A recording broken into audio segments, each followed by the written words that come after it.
Forming good habits can be a difficult, complicated process, but there are some things you can do to make them stick. So let's take it all the way from the beginning, from when you first start thinking about the habit, to avoiding the biggest pitfalls, to what you should do if you slip up, all the way through to maintenance, working that habit into your daily routine. Let's go. Hi guys, it's Laura from How to Get Your Shit Together, and I help busy people cut the crap and get back to happy. When you think that you are ready to make a change and take on the responsibility of a habit, ask yourself why. Why do you want to do this? Why is it so important to you? You may be at a stage where everyone else seems to be doing it, or maybe every magazine article you read seems to be talking about it. So you might think you should be doing it too. But it needs to be a deeply personal reason, because you are the one who's going to be living with it. You're the one who's going to be doing all the hard work. And when the going gets tough, you're going to need to remember why you're putting yourself through this so that you can push through. So try to picture the end goal. Try to envision the new person that you will be. Think about the impact that it will have on your life. Think about all the benefits it will bring. Think about how it will make you feel. Instead of thinking about why it should be done, think about why you in particular should be the one to do it. Really dig deep on this one, because if you do it, it is going to be a permanent life change. Your why should be the anchor that is going to stop you drifting off in different directions when things start to get a little bit stormy. Okay, if you still think you want to do it and you've got a really good reason, next question. Are you committed to this every day for the rest of your life? Are you going to wake up early for it, go to bed late for it, give up something you love to do for it, do things that you don't want to do for it? Are you willing to make sacrifices? Because you will have to make sacrifices. That is when your why will really come into play. Your why has to be strong enough to overcome all of that. It has to be stronger than all of the other things you're going to want to do instead.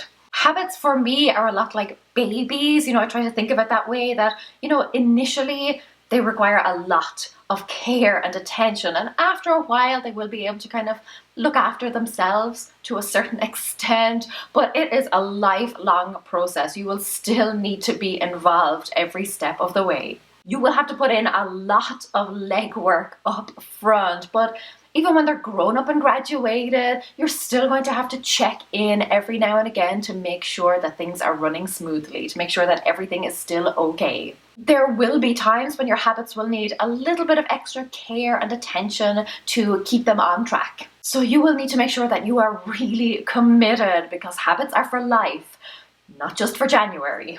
Next step is the announcement. Good news! You are about to be a whole new person. Shout it from the rooftops. Tell your friends and your family. Post about it on social media. Find other people who are in the same situation as you.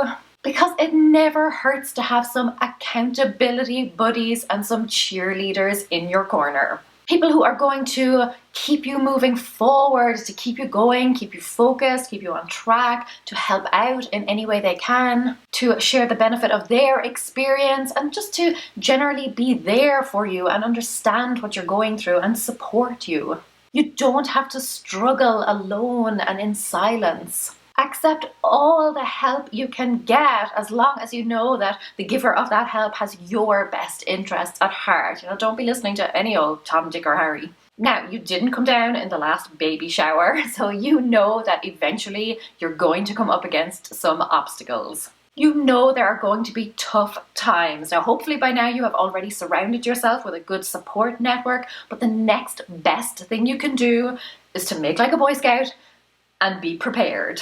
Think ahead to some of the most likely trouble that you will run into, and then if you can, head it off at the pass. And if disaster does strike, you will be ready for it. You will know exactly what to do, or exactly what not to do.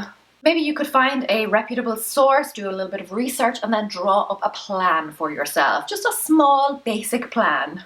If this happens, I will try doing this. If I'm feeling this way, I will call this person, or I will do this nice thing for myself. With any new habit, your strength and your willpower and your patience and your faith will be tested. When you are having cravings to do other things, when you're awake half the night, when you are tired and you just want to quit, you will have your why and you will have your plan. If you have a slip up, how are you going to get yourself back on track? Because knowing that in advance will make you a lot more mentally prepared for it. When it happens, you won't get caught up in the moment, worrying about it and wondering about how you're going to get out of it and what you're going to do and wasting your time trying to figure all that out. It will just be a simple matter of implementing these simple steps that you have already identified. If you know that yonder lies Temptation Valley, then your why and your plan should be pulling you this way. Okay, the big day has arrived and your new habit is here, and you may be having a little difficulty wrapping your head around this new reality. But don't worry, that is perfectly normal. It happens to all of us. It may help to try and adjust or flip your thinking. So, for example, if you are quitting smoking, instead of thinking, I am trying to quit smoking, say to yourself, I am a non-smoker.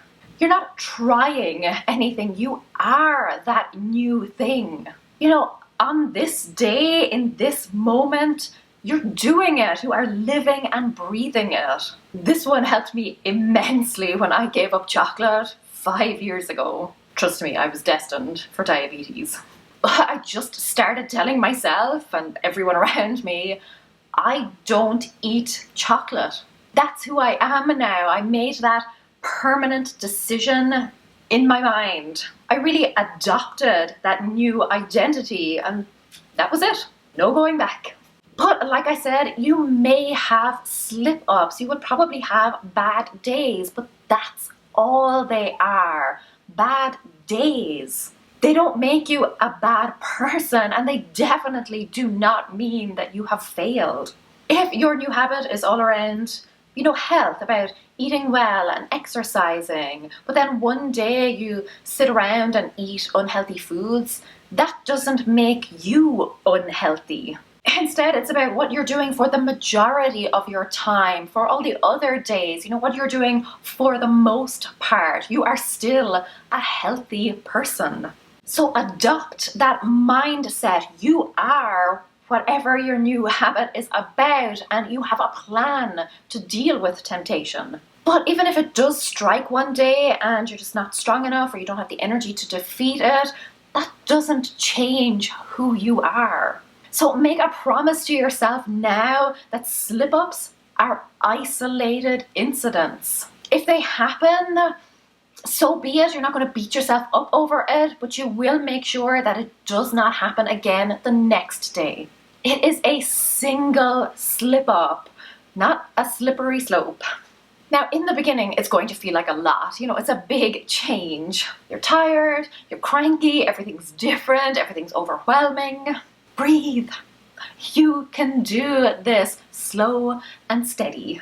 Just think to yourself, what is something simple that I could do that would make this easier? If I didn't want to be the Pinterest mom or the Olympic athlete, or if this thing didn't have, all these confusing bells and whistles and toys and gadgets, what would this look like?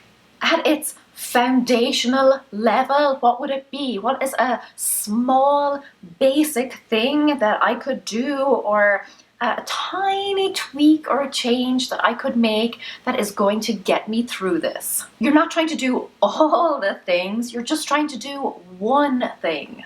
Baby steps. I struggle with this one because I do want to do all the things. I want to have all the good results. I want to go from 0 to 60. But I have found over the years that it's so much better for me if I focus on one thing, focus on getting something from the start line to the finish line, rather than trying to do bits and pieces of everything. It's about starting with that first step and then building on it, rather than just having lots of first steps that are really going nowhere. Once you have stripped everything back to basics, you may find it helpful to start tracking things. How often things happened, what they were like, how they made you feel, how long they lasted, what helped, what didn't help. Now, nothing fancy, remember, we're keeping things nice and simple. But maybe it's just, checking a box, or it is scribbling down the times that something particular happened, or just jotting down a quick note about it. And then you will start to see patterns. You'll start to notice that at this time of day, this particular thing happens, or this is how I feel at this particular time of day, or it's worse when I wake up, or it's worse at bedtime. Doing this thing doesn't seem to work, or maybe it only works in these particular set of circumstances or at this particular time, but usually this thing is what works best. This is how many times a day it's happening, and that's good, or bad, or indifferent, because when I do this, this gets better. When I do it this way, it gets easier. When I use this product, the process is quicker.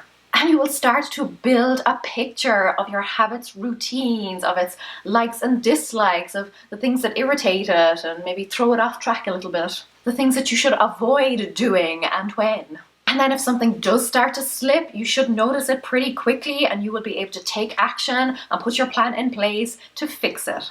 When you start simple and you build up your routine and you start to notice what's working for you, that will give you the experience and the confidence to continue. And celebrate those successes. Forming a habit is hard, and as humans we tend to focus on the negative. We tend to, beat ourselves up over the things that we're not doing, or over this perceived lack of progress, or even the slightest slip up. But look at where you started. Look at your tracker to see how far you've come and all the things that you have done, all the steps you have taken. Look at all the things that you have done right. Congratulate yourself every single tiny baby step along the way. Because it's not easy, but you are still showing up. Click this playlist right here to learn so much more about good habits and how to make them stick. And until then, Carav Mila Mahagwev, agus feki me ship shigalua. Slán!